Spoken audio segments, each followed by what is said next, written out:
Salut, dans cette séance, nous allons parler des transistors bipolaires. Comme nous pouvons le voir, ils sont là, les transistors bipolaires. Nous allons voir un peu comment tester un transistor bipolaire. J'ai pris ces exemplaires parce que c'est un peu gros. Ce sont des transistors qui sont utilisés dans des montages amplificateurs de classe AB dans la partie puissance. Ici, on a les TTC 5000D100 et ici, on a les TTA 1943. Donc, ce sont les deux types de transistors qui sont utilisés dans le montage amplificateur de puissance classe AB. Le transistor bipolaire se présente comme suit. Pour la première information que je dois donner, il y a deux types de transistors bipolaires. On a les transistors de type NPN, qui est couramment utilisé, le plus utilisé. Et le deuxième type, c'est le type de transistor qui est le transistor PNP. Pourquoi le NPN est le plus utilisé? Parce que dans le NPN, c'est le trou qui se déplace. Et l'émetteur, je peux dire la base, est commandée par une tension positive. Mais dans le PNP, c'est le trou qui se déplace. Alors les trous sont un peu plus lourds que les électrons. C'est pourquoi on choisit un peu trop d'utiliser les NPN. Mais dans un circuit comme un amplificateur classe AB, surtout du côté des push-pull, les D doivent intervenir. C'est pourquoi on va parler des D pour aider un peu, nous montrer comment on teste un peu ces D transistors. J'aimerais qu'ils soient visibles afin que vous puissiez bien le voir. Le symbole d'un transistor, on mentionne ceci.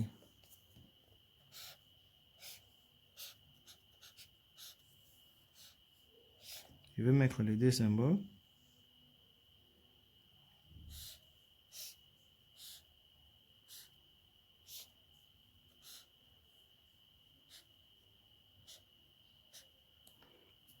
Voilà les deux symboles du transistor. Je vais placer les émetteurs du même côté pour que les explications soient claires. En fait, c'est ça les transistors. Les transistors commencent ici.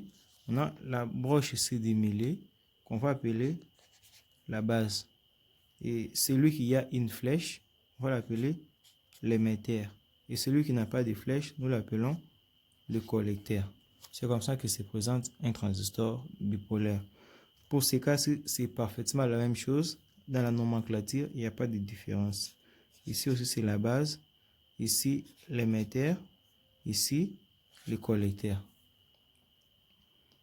Et quand la flèche sort, ça quitte de l'intérieur, ça sort vers l'extérieur, c'est ce que nous appelons NPN. Et quand la flèche quitte de l'extérieur et entre à l'intérieur, c'est ce que nous appelons PNP. Quelle est la différence entre NPN et PNP? Nous avons dit que dans les NPN, la base est positive. Donc, NPN, on a la base ici qui est positive et se commande par une tension positive. Donc, vous placez une tension entre émetteur et base. Le potentiel qui vient sur la base doit être positif. Mais pour les PNP, la base reçoit un potentiel négatif. À ce point-là, le transistor peut être conductrice. Par définition, c'est quoi un transistor? Un transistor, c'est un composant électronique composé à base de semi-conducteurs, ou bien c'est un composant composé à base de disjonctions PN placées en sandwich, donc l'une sur l'autre, et c'est ce qu'on va voir là. Donc ces deux jonctions-là se présentent un peu comme suite. Je garde mes transistors ici, ça va intervenir un peu plus tard. On a ici des jonctions PN qui sont là-bas. Pour les cas les plus courants, comme on l'a dit, les NPN, on a N, je prends les marqueurs rouges, P, N, c'est comme ça qu'il est le transistor. Et si vous voyez un peu, il y a une jonction ici et une autre. On ne va pas entrer dans les détails. Je vais faire une vidéo sur la jonction PN, afin que ça aide à mieux comprendre. Mais ici, on va, pour ceux qui le savent, ça forme une diode et une autre diode. Donc, les transistors se présentent comme suite. Cette vidéo est couramment pour la pratique parce qu'on parle comment tester un transistor. Je ne vais pas vraiment entrer dans les profondeurs de la jonction PN. C'est comme ça que ça forme un transistor. Normalement, on sait que dans une diode, ça se présente comme ça. On a A et K. Maintenant, à notre tour, pour les transistors, on a la base qui est ici. Ici, l'émetteur et le collecteur. C'est comme ça que se présente la diode. Ça, c'est pour un PNP. OK. PNP. Pour le NPN, c'est le contraire. Je peux le mentionner même là au-dessus. Là au-dessus, afin qu'on le voie. Pour le NPN, ça va être comme ça. On a ici la cathode, anode, cathode. C'est comme ça. Maintenant, pour des diodes simples, on sait tous qu'une diode, pour qu'elle quitte de l'état isolante à l'état conductrice, il faut qu'on applique une tension en direct et que cette tension-là dépasse la tension de seuil de la diode. Mais c'est le même principe pour les transistors, mais ça ne sera pas parfaitement le même principe. Pourquoi? Parce que les transistors ici a aussi ses façons à faire, a ses lois, a ses manières de suivre. Ce que nous allons voir, mais la polarisation doit toujours suivre aussi, surtout sur la jonction base émetteur. Cette jonction, c'est la jonction la plus importante parce que c'est elle qui permet à mettre les transistors en conduction. Je voulais insister sur un point. Qu'est-ce qui donne la différence entre un transistor et des diodes mises en série en opposition? Parce qu'on a des composants qui sont comme ça. Je vais mettre une photo là afin que vous puissiez voir. On appelle ça les diodes Schottky. Les diodes Schottky sont comme ça, dans un circuit. Or que les transistors aussi comme ça. Maintenant, qu'est-ce qui fait la différence entre une diode Schottky, bien des diodes mises en série en opposition, et un transistor? Qu'est-ce qui donne cette différence-là? Alors, sur le point de la différence, on va souligner un point qu'on appelle le dopage.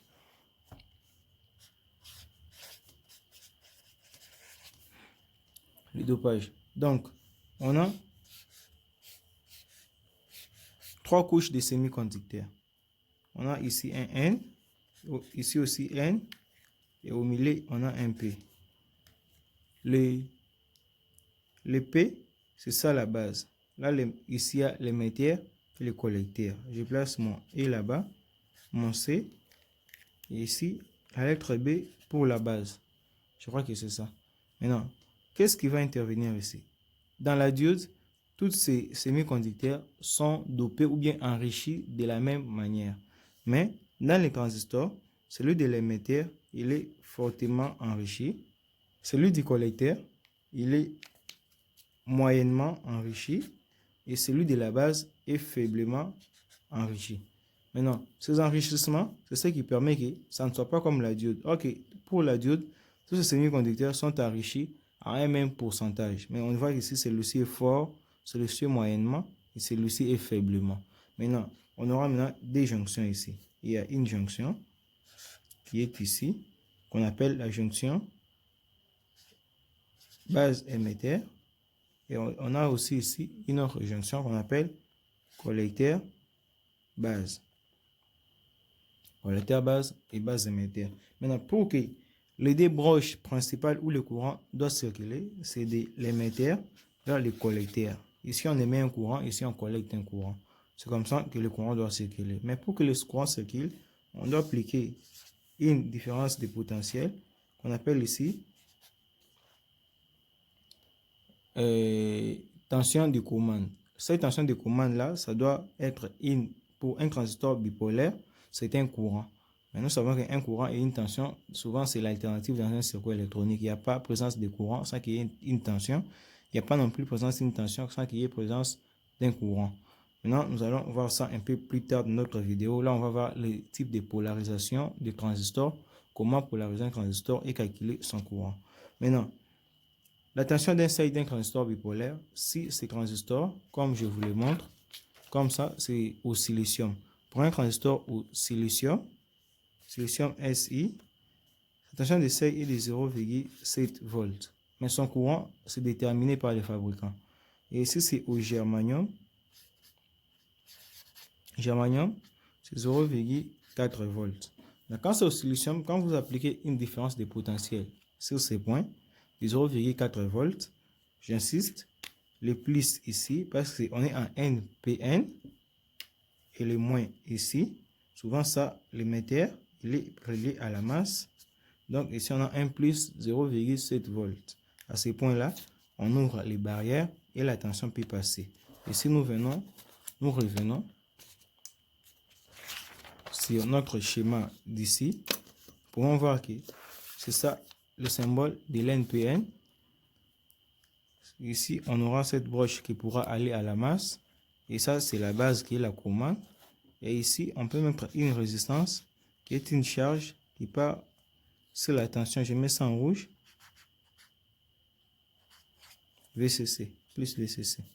Donc, quand vous appliquez une tension sur ces points, ces deux points, donc la masse, vous appliquez une tension ici qu'on appelle VBE, tension base émetteur.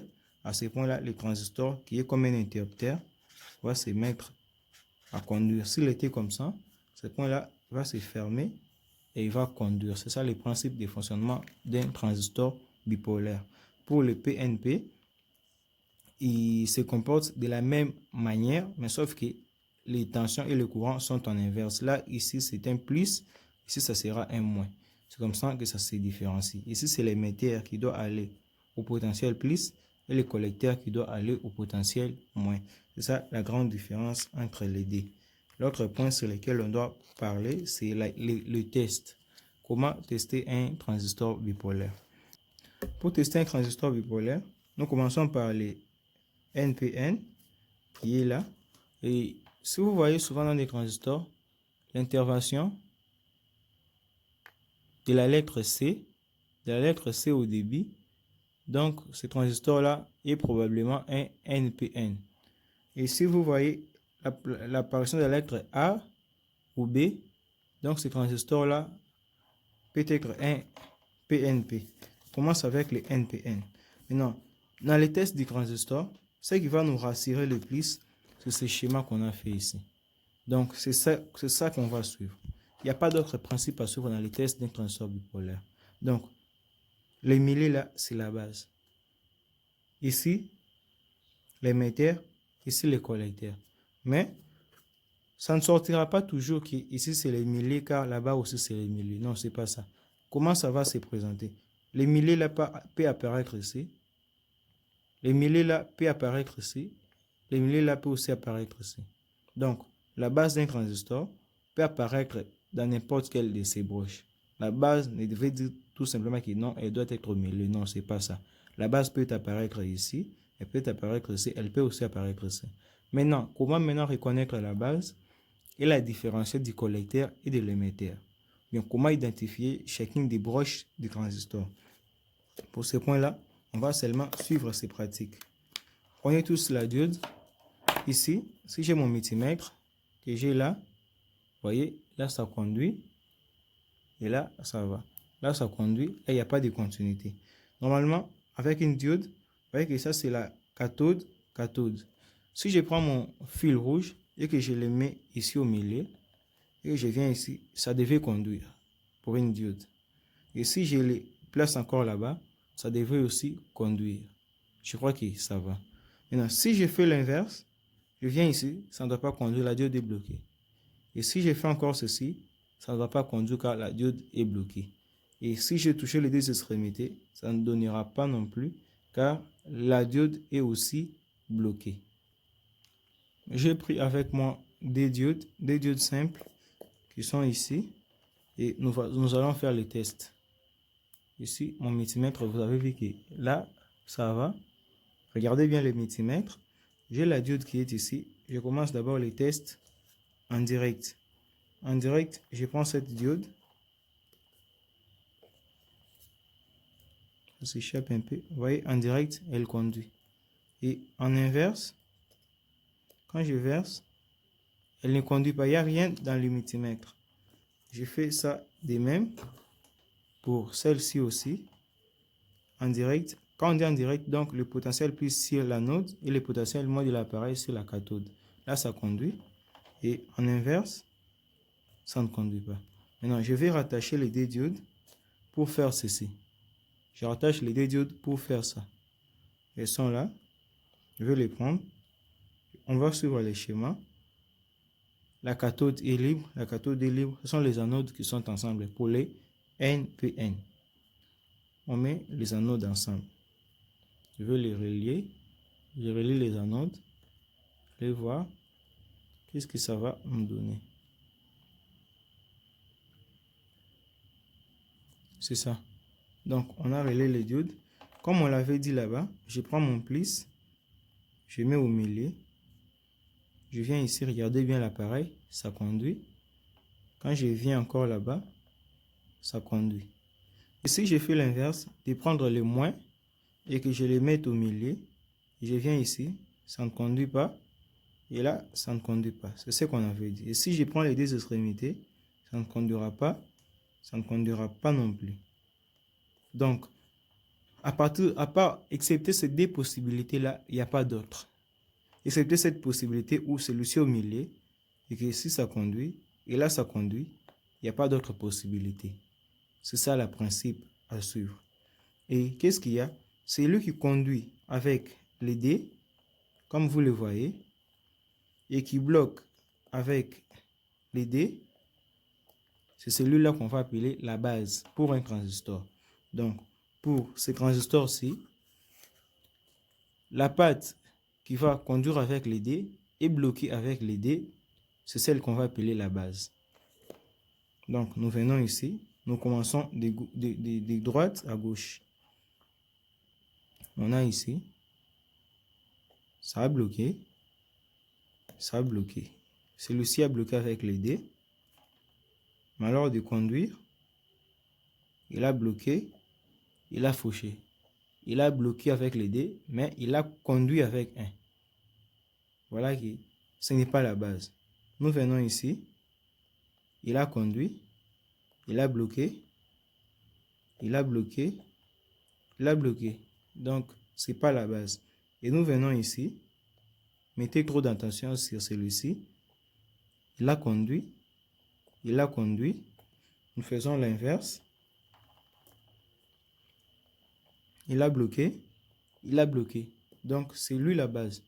C'est cette patte ici qui est la base. Et nous allons tester les dés là pour voir qu'ils ne vont pas donner. C'est les dés qui sont ici. Ils ne donnent rien, ils ne donnent rien. Donc, c'est ça. Et regardez bien, on a parlé des NPN. Négatif, négatif, positif. NPN, négatif aux extrémités et positif sur la base. Positif sur la base. Négatif ici, ça conduit. Négatif là, ça conduit. J'espère que c'est bien vu. Et pour les PNP, on a dit que c'est tout à fait l'inverse. L'inverse, c'est celui-ci. Donc, vous faites l'inverse. Là où lui ne conduisait pas, celui-ci va conduire. Celui-ci va conduire. C'est ça. Et là où lui conduisait, celui-ci va bloquer. Celui-ci va bloquer. Mais pour les deux autres, là, deux extrémités, même ici, les deux extrémités ne donneront rien. C'est ça. Ça bloque. Ça bloque. Donc, c'est ça le test d'un transistor bipolaire. Et à part ça, la broche du milieu, elle est là sur le transistor. Donc, cette broche, vous pouvez aussi la retrouver là-bas. Donc, il ne faut pas faire l'erreur de mettre ça sur un refroidisseur sans avoir mis ce papier qu'on appelle papier mica. Elle est là pour isoler. C'est un isolant de l'électricité, mais un conducteur de la chaleur. J'insiste trop sur ça. C'est un isolant d'électricité, mais un conducteur de chaleur. Il peut isoler ce composant de l'électricité, mais il va transmettre l'énergie thermique.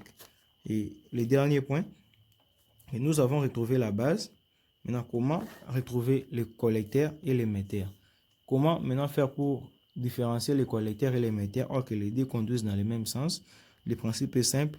Le collecteur et l'émetteur se différencient par ceci. L'émetteur donne la valeur la plus élevée que le collecteur. Donc, la valeur ohmique qui sera la plus élevée, c'est cette partie-là qui est l'émetteur. Vous pouvez toutefois retenir et émetteur élevé. C'est ça. Donc, on peut refaire les tests sur les NPN. Vous allez voir ici. avec celui du milieu,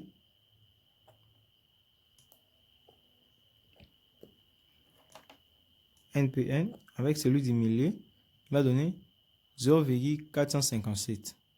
Avec celui qui est à la fin, 0, celui du milieu, j'insiste, 0,457. Et celui de la fin, 0,474. Donc, c'est celui-ci qui a le potentiel le plus élevé, c'est l'émetteur. Pourquoi? On avait dit au début que l'émetteur est fortement dopé. C'est pourquoi il est un peu plus supérieur que le collecteur. Et nous venons ici, on a dit ici on va faire l'inverse. L'inverse, ça conduit. Le collecteur, on va regarder, ça c'est quelle patte? 0,524 et ici 0,526. Vous voyez qu'il y a une petite différence. Et c'est celui-ci l'émetteur parce qu'il est fortement dopé par rapport à l'autre. Merci d'avoir suivi cette vidéo jusqu'à la fin.